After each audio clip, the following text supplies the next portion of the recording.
Hello friends, competitive programming सीखने की series में आज का जो क्वेश्चन होगा वो टीसीएस विंग्स वन असेसमेंट से होगा, जो कि 28 जनवरी को पूछा गया था। तो देखिए, ये भी काफ़ी सिंपल प्रोग्राम था। यदि आपको कोडिंग अच्छे से आती है तो आपसे भी ये क्वेश्चन हो जाता। उसने क्या बोल रखा था, find the largest sum of the numbers of an array which is in increasing order. मतलब एक एरे था, उसमें एलिमेंट्स होंगे। एलिमेंट्स इंक्रीजिंग ऑर्डर में हो सकते हैं, कुछ डिक्रीजिंग ऑर्डर में हो सकते हैं। तो उसी में फाइंड आउट करना था कि मैक्सिमम सम का इंक्रीजिंग ऑर्डर वाला एलिमेंट कौन सा है। फॉर एग्जाम्पल, यहां पे आप दे सकते हो सैंपल इनपुट में आपके पास है 2 5 6 3 6 8 5 8 9 और यहाँ पे 6। तो यहाँ पे यदि आप देखोगे तो 2 5 6 इंक्रीजिंग ऑर्डर में है, तो इसका सम हो जाएगा 6 5 11 और 2। सेकंड में देख सकते हो 3 6 8 है, ये इंक्रीजिंग ऑर्डर में है, तो इसका सम हो जाएगा 6 और 3 9 और 8 17। उसके बाद यहाँ पे दे सकते हो आपके पास है 5 8 9, तो इसका हो जाएगा 8 5 13 और 9 22। उसके बाद है 6। तो एक्चुअल में देखोगे तो 5 8 9 जो है उसका सम लार्जेस्ट आ रहा है, जो कि है 22। तो इस केस में आंसर हो जाता है 22। तो ऐसे ही फाइंड आउट करने हैं कि जो लार्जेस्ट सम है इंक्रीजिंग ऑर्डर का, उसको फाइंड आउट करना है। उसी तरह यहाँ पे भी है 1 2 9 3 6 8, फिर यहाँ पे 9 और यहाँ पे 8 9 और यहाँ पे है 10। तो यदि आप यहाँ पे ध्यान से देखोगे तो ये वाला जो सम होगा, यहाँ पे 9 8 17 और 10 27। तो एक्चुअल में जो आंसर होता वो 27 होता। तो देखिए, एक्चुअल में प्रोग्राम को कैसे करते, हमें क्या निकालना है, सम निकालना है। तो सम के लिए एक वेरिएबल ले लिया एस, ठीक है। उसके बाद सपोज हमारा फर्स्ट 3 एलिमेंट जो है यहाँ पे जो शो हो रहा है, इसका सम हमने निकाल लिया। उसके बाद नेक्स्ट 3 एलिमेंट जो यहाँ पे दिख रहा है, इसका सम हमें निकालना पड़ेगा। अब इसका सम फर्स्ट 3 वाले सम के ग्रेटर होता, तो उस केस में कुछ ना कुछ करना पड़ता। तो हम लोग क्या करेंगे, जब भी सम करवाएंगे उसको एक वेरिएबल पे स्टोर करवा देंगे, और जो भी हम नेक्स्ट वाले वैल्यू फाइंड आउट करेंगे उसको हमेशा कंपैरिजन करते रहेंगे। तो उसके लिए एक और वेरिएबल होगा आर, जो कि होगा रिजल्ट। ये दो हो गए। और एक क्या करना है, क्योंकि यहां पे हर एक एलिमेंट को उसके नेक्स्ट वाले एलिमेंट से कंपेयर करना है। फॉर एग्जाम्पल, यहाँ पे 2 5 6 है, तो 2 का कंपेयर 5 से होगा कि क्या 2 लेस देन है 5 से। यदि लेस है तभी सम होगा। उसी तरह यहाँ पे क्या 5 6 से लेस है, यदि लेस है तो सम होगा। नहीं है तो जो हमारा सम आएगा उसको कंपेयर करवा लेंगे रिजल्ट से। तो इस केस के लिए हम क्या करेंगे, एक और वेरिएबल लेंगे ए। और ए में भी और बहुत सारे काम करने हैं, वो अभी कोडिंग से ही पता चलेगा। बस ये 3 चीजें आपको ध्यान में रखने हैं। हम लोग नेस्टेड लूप वगैरह चलाएंगे तो ये क्वेश्चन आराम से सोल्व हो जाएगा। तो यहाँ पे इक्लिप्स में एक फाइल बना लेते हैं, right click, new class, file name रख लेते हैं wings one 28, public static void में फिनिश। चूंकि हमें एक एरे लेना है यूजर से, तो उसके लिए यहाँ पे कर लेते हैं इंपोर्ट java.util। तो ये हो गया। यहाँ पे कर लिया scanner, scan equals to new scanner system.in। एक एरे लेते हैं, तो int ARR equals to new int. यहाँ पे जो साइज होगा आप डायरेक्टली दे सकते हो, या तो यूजर के द्वारा एंटर करवा सकते हो, तो वो भी कर लेते हैं। Int n equals to scan dot next int. तो ये बेसिकली साइज बताएगा। इस n को पास कर लेते हैं यहाँ पे। ये हमारा एक एरे बन जाएगा, इसमें वैल्यू स्टोर करवाना है। तो यहाँ पे लूप चला लेते हैं for int i equals to 0, i less than array dot length i plus plus curly bracket enter. यहाँ पे हो जाएगा array of i equals to scan dot next int. ठीक है। यहाँ पे एरे का वैल्यू सारा आ जाएगा। अब यहाँ पे हम वेरिएबल डिक्लेयर कर लेते हैं, आप चाहो तो पहले भी कर सकते थे।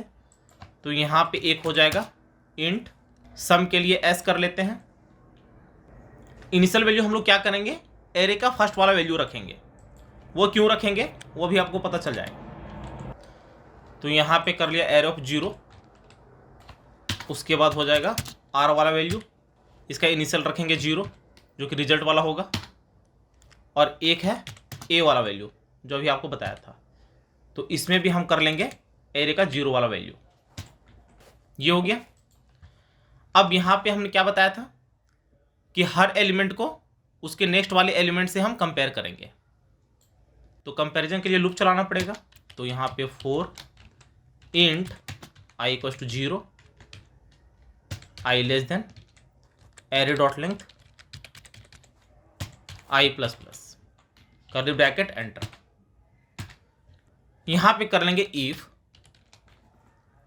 ए का वैल्यू लेस देन हो एरे ऑफ आई से, यदि लेस हो तभी हमारा सम होगा।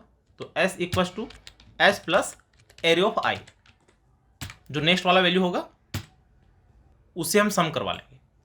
तो इसीलिए यहां पे एरे ऑफ 0 लिया है, क्योंकि हम नेक्स्ट वाले से सम करवा रहे हैं, नहीं तो हमारा फर्स्ट वाला एलिमेंट स्किप हो जाता। तो ये हो गया। जब हमारा सम हो जाएगा उसके बाद जो ए का वैल्यू होगा उसमें फिर से हम नेक्स्ट वाला वैल्यू स्टोर करवा लेंगे।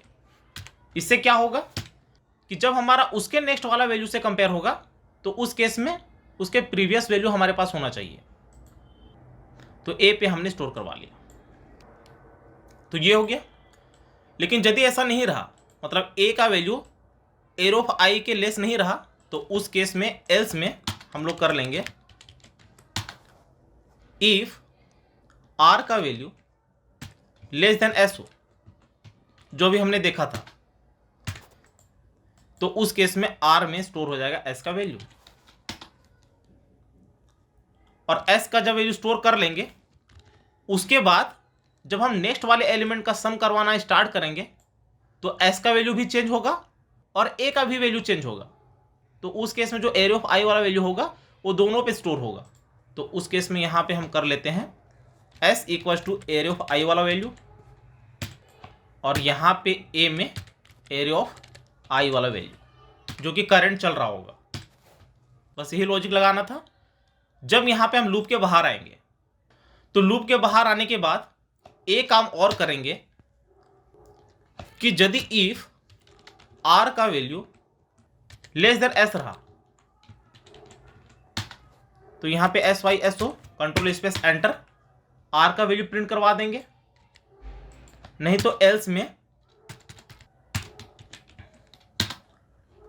S Y S O control space enter, S का वैल्यू स्टोर करवा देंगे।